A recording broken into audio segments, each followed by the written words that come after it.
여러분 안녕하십니까? 문재인은 거짓말을 하지 않는다. 정말 그럴까요? 네, 정말입니다. 한 번도 경험해 보지 못한 나라를 만들겠다는 약속을 굳건히 지켜나가고 있는 중입니다. 한 번도 경험해 보지 못한 나라.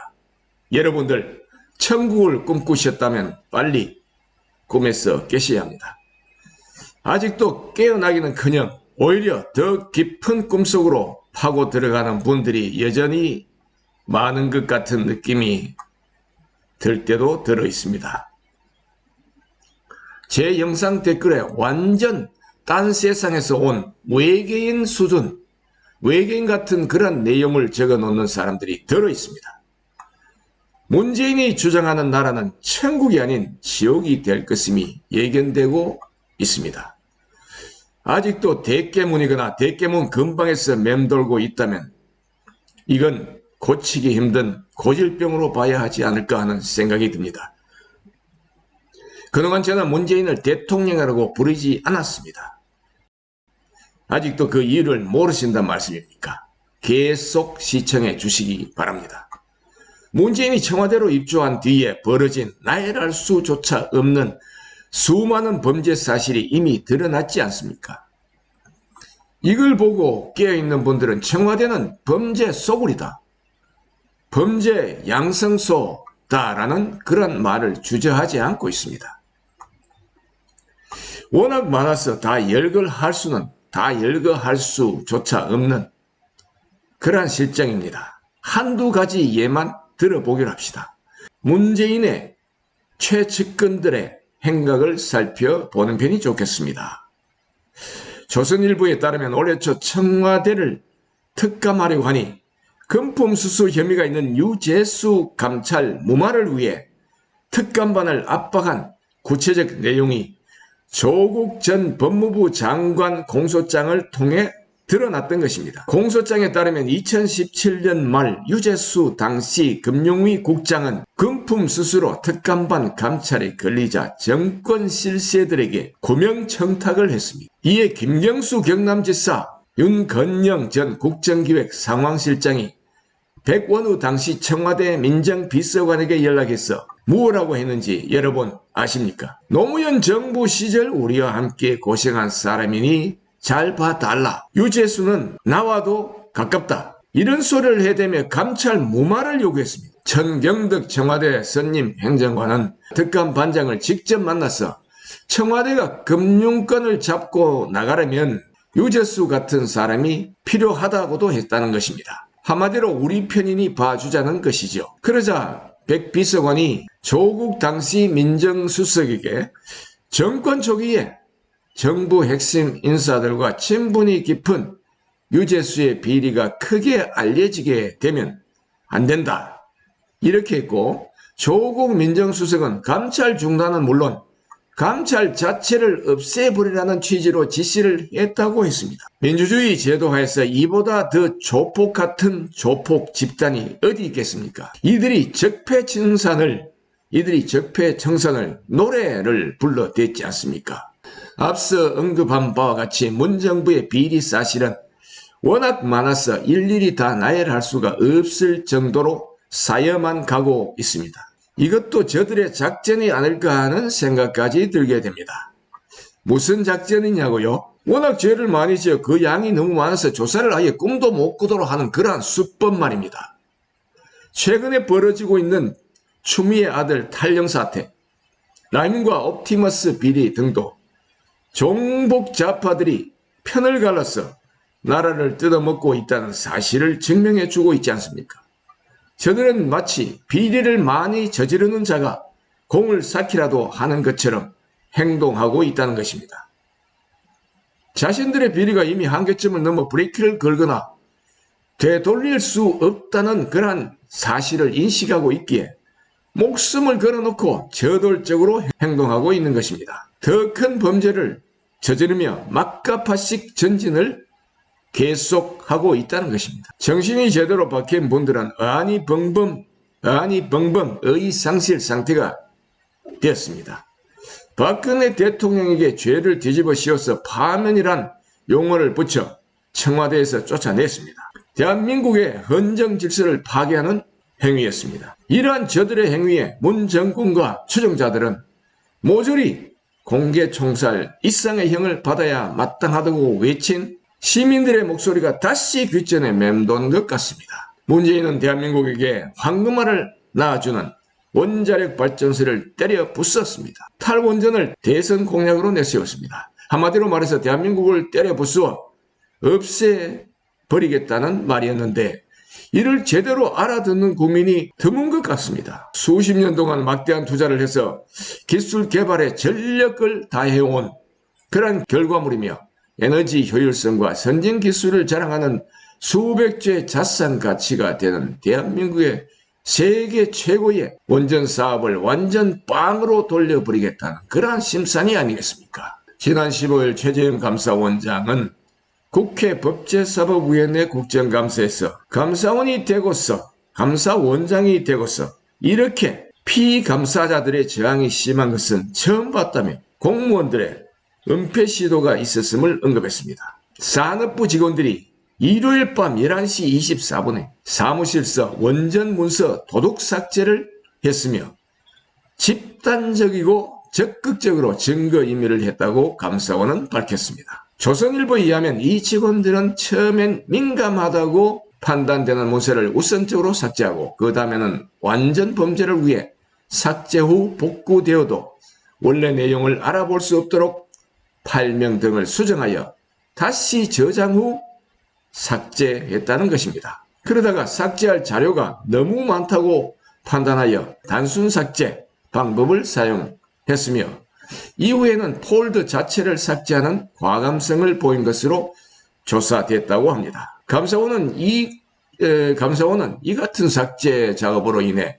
포렌식을 통해 에너지 전환 후속 조치 추진 계획 등 총 444개의 문서가 있었던 것으로 확인했는데 그중 324개는 문서의 내용까지 복구가 되었고 나머지 120개의 내용은 복구할 수가 없었다고 했습니다. 이게 정말 중요한 핵심 그러한 내용이 담겨 있었던 것으로 보입니다. 여러분, 이보다 더 심한 조폭 집단이 어디 있겠습니까? 나라가 정상적으로 돌아가고 있다면 국민의 머리가 정상적으로 작동되고 있다면 문재인과 공모자들을 감옥에 보내야 한다는 시위가 전국적으로 주야로 일어나야 할 것입니다. 애초부터 문재인은 원전 대신 태양광을 중국에서 들여와 중국 공산당 시진핑의 인심을 얻고 한국의 종북 주사파들에게 사업권 선물을 하사하겠다는 구상을 했을 것으로 생각됩니다. 조선일보 2020년 4월 7일자를 보면 전남 해남에서 3월 27일 상업 운전을 시작한 국내 최대 태양광 발전소 설라시도 태양광 단지에 설치된 태양전지가 100% 중국산인 것으로 확인됐다고 전한 바가 있습니다. 설라시도 단지에 설치된 태양광 패널은 한국 기업인 한솔테크닉스와 중국 진코솔라가 절반씩 납품했지만 한솔테크닉스의 패널에 들어간 태양전지도 100% 중국산이었다는 것입니다. 문재인의 태양광에 대한 주장은 그 근거가 과연 무엇일까요? 주된 이유는 친환경 조성이라는 것입니다. 과연 그럴까요? 핵실험으로 한반도를 온통 오염도가니로 만들고 있는 김정은에게는 핵실험하지 말라는 말을 왜 한마디도 제대로 하지 못하는가 말입니다. 친환경을 추구한다면 원전이 위험합니까? 핵실험이 위험합니까? 중국 공산당은 또 어떻습니까? 중국 동부 해안 지역에서만도 핵발전소가 자그마치 56기가 집중되어 있습니다. 그럼에도 불구하고 문재인은 시진핑에는 한마디도 못하고 있습니다. 친환경은 대한민국만 하고 주변 국가에서는 대한민국을 오염시켜도 입도 뻥긋 못하는 데는 분명 그럴 만한 이유가 있을 것입니다. 그것은 바로 종북 주사파들에게 먹잇감을 던져주어 세력 확장을 꾀함과 동시에 공산당 시진핑의 관심을 샀어 한반도를 적화 통일하려는 음모의 일환이 아니겠습니까? 이런 생각이 지나친 비약일까요? 현 문재인 정권은 비리 온상 정권, 비리 인큐베이터 같은 정권이라는 생각을 지울 수가 없습니다. 비리에 비리를 반죽해서 떡칠을 해대다 보니 이제는 문 정권 자체가 비리 덩어리가 되어 있는 것 같습니다. 김경수와 드루킹이 합작하여 1억 개에 달하는 댓글을 조작해서 만들어낸 조작 대통령, 즉 사기 대통령을 만들어 놓고 문비 어천가를 불러댔던 대고 있는 여야 정치인들을 보면 정오를 넘어 연민의 정을 느끼게 됩니다. 4.15 부정선거는 또 어떤가요? 중국 공산당이 개입하여 사기국회가 만들어졌음에도 사기꾼들이 모여서 국정을 논하고 있다는 그 자체가 대한민국은 이미 사라진 거나 다름없다는 생각을 떨쳐버릴 수가 없습니다. 문재인이란 과연 어떤 인물인가에 대해서 국민 대다수가 별로 아는 내용이 없다는 사실 그 자체가 참으로 서글픈 현실이 아닐 수 없습니다. 문재인의 문제는 무엇인가를 따져보기로 합시다. 우선 문재인은 출신이 문제입니다. 문재인은 대한민국이 고향이 아니고 북한 함흥이 고향이며 49년생으로서 자신의 부친 문용형 씨와 함께 58년도에 그러니까 문재인이 9살 되던 해 남하했을 가능성이 크다고 원로 언론인 이도영 씨가 주장한 적도 있습니다. 그리고 자신의 모친이라고 주장하는 양sen의 강한옥 씨는 계모이며 자신의 친모는 함흥의 강병옥 씨라는 주장이 여러 언론 평론가들에 의해서 언급되어 왔는데 상당한 일리가 있는 것으로 받아들여지고 있는 것 같습니다. 다음은 문재인의 정체성을 살펴보기로 합시다. 문재인은 대통령이 되기 전 시간이 날 적마다 주장해온 4가지가 있습니다. 첫째, 국정원 폐쇄. 둘째, 국가보안법 폐지. 셋째, 한미동맹 폐지. 넷째, 연방제 통일. 이것이 바로 그들입니다. 이들 모두는 대한민국을 부정하는 내용들입니다. 이를 간파하지 못하고 들러리를 써온 보수 정치인들도 언젠가는 죗값을 달게 받아야 할 것입니다. 그렇다면 문재인은 왜 반대한민국을 부르짖어 왔을까요? 쉽게 말씀드리자면 그는 대한민국에서 태어난 대한민국 국민이 아니라 북에 적을 둔 자이기 때문일 거라는 추론을 해볼 수가 있습니다. 앞서 언급한 바와 같이 문재인의 생모는 남쪽의 강한옥 씨가 아니라 북쪽의 강병옥 씨가 맞다는 것입니다. 문재인의 부친 문용형 씨는 살아생전 문재인에게 너희 어머니는 북한에서 살고 있다. 언젠가는 돌아가야 한다. 이런 식으로 언약했을 가능성도 그리고 그런 유언까지 문재인의 머리에 남겨두지 않았을까 하는 생각도 해봅니다. 그렇지 않고서야 어찌 대한민국을 부정하고 공산주의 시진핑과 한중 동맹을 맺고 나아가 운명 공동체까지 선언했으며 김정은에게 돈 보따리 선물을 안겨주려고 안달을 하고 있겠습니까? 아직도 많은 분들이 문재인의 공산주의 쇼에 속아서 헤매고 있습니다. 공산주의는 선전선동 쇼와 거짓말이 그들의 주된 무기인 것입니다.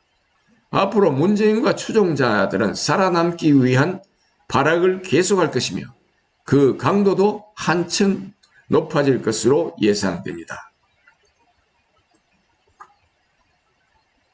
언론 매체를 통해서 문재인 쇼를 적극적으로 선보일 것이며 국민을 더욱 진하게 속여야 하는 그러한 과제를 안고 있습니다. 그것이 자신과 자신의 추종자들을 살리는 길이 될 것임은 분명한 사실입니다.